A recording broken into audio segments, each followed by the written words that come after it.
Hello दोस्तों, बातें हमारी संस्कृति में आपका स्वागत है। आप लोग कैसे हैं? हमारे चैनल से जुड़े रहने के लिए आपको धन्यवाद। वीडियो को पूरा देखिएगा। आज हम आपको बता रहे हैं गरुड़ जी की जिज्ञासा। हर इच्छा बलवान, जो भगवान चाहते हैं वही होता है।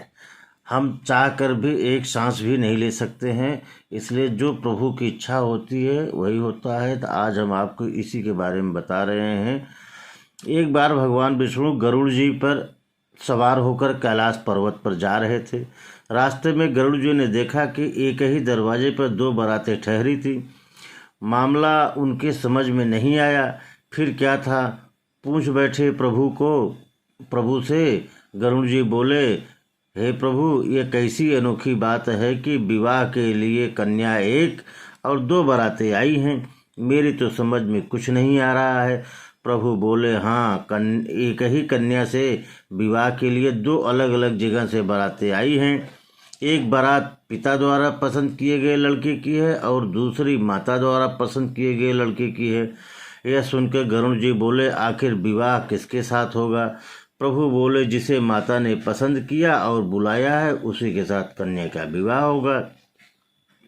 भगवान की बातें सुनकर गरुड़ जी चुप हो गए और भगवान को कैलाश पर्वत पर पहुंचाकर कौतूहलवश पुनः वापस उसी जगह आ गए जहां दोनों बारातें ठहरी थी।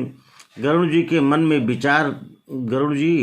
में विचार किया कि यदि मैं माता के बुलाए गए वर को यहाँ से हटा दूं तो कैसे विवाह संभव होगा। मतलब गरुड़ जी जो थे, ये विधि के विधान को टालना चाह रहे थे कि मैं जब इसको यहाँ से हटा दूंगा तो जो प्रभु ने कहा है वो कैसे उनकी बात सही होगी।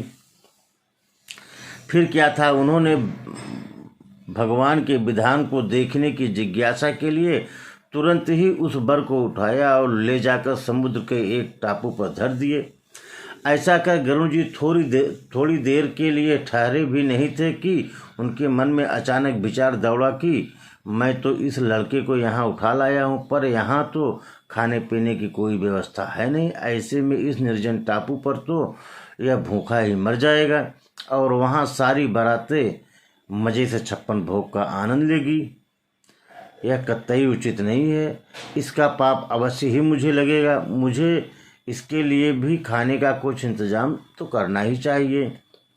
यदि विधि का विधान देखना है तो थोड़ा परिश्रम तो मुझे करना ही पड़ेगा। और ऐसा विचार कर वे वापस उसी स्थान पर फिर से आ गए। इधर कन्या के घर पर स्थिति यह थी कि वर के लापता हो जाने से कन्या की माता को बड़ी निराशा हो रही थी, परंतु अब भी वह अपने विचारों पर अडिग थी। अतः कन्या को एक भरी टोकरी में बैठाकर ऊपर से फल फूल मेवा मिष्ठान आज सजाकर रख दिया, जिसमें कि भोजन सामग्री ले जाने के निमित्त वर पक्ष से लोग आए थे। माता द्वारा उसी टोकरी में कन्या को छिपाकर भेजने के पीछे उसकी ये मनसा थी कि वह वर पक्ष के लोग कन्या को अपने घर ले जाकर वर को खोजकर उन दोनों का ब्याह करा देंगे। माता ने अपना यह भाव किसी तरह होने वाले समझी को सूचित भी कर दिया था। अब संयोग की बात देखिए कि आंगन में रखी उसी टोकरी को, जिसमें कन्या की माता ने अनेक प्रकार के फल मेवा मिष्ठान आज से भरकर कन्या को छिपाया था, गरुड़ जी ने उसे भरा देखकर उठाया और ले उड़े। उस टोकरी को ले जाकर गरुड़ जी ने उसी निर्जन टापू पर, जहाँ पहले से ही वर को उठा ले जाकर उन्होंने रखा था, वर के सामने रख दिया। इधर भूख के मारे व्याकुल हो रहे वर ने ज्यों ही अपने सामने भोज सामग्रियों से भरी टोकरी को देखा तो बाज की तरह उस पर झपटा। उसने टोकरी से जैसे ही खाने के लिए फल आज निकालना शुरू किया तो देखा कि उसमें 16 श्रृंगार किए वह युवती बैठी है जिससे कि उसका विवाह होना था। गरुड़ जी यह सब देखकर दंग रह गए और उन्हें निश्चय हो गया कि हर इच्छा भगवान, जो प्रभु चाहते हैं वही होता है। विधि का विधान को कोई टाल नहीं सकता है। इस चीज़ को उनको विश्वास हो गया। फिर तो शुभ मुहूर्त विचार कर स्वयं गरुड़ जी ने ही पुरोहिताई का कर्तव्य निभाया। अब वेद मंत्रों से विधि पूर्वक विवाह का कार्य संपन्न कराकर वर वधू को आशीर्वाद दिया और उन्हें पुनः उनके घर पहुंचाया।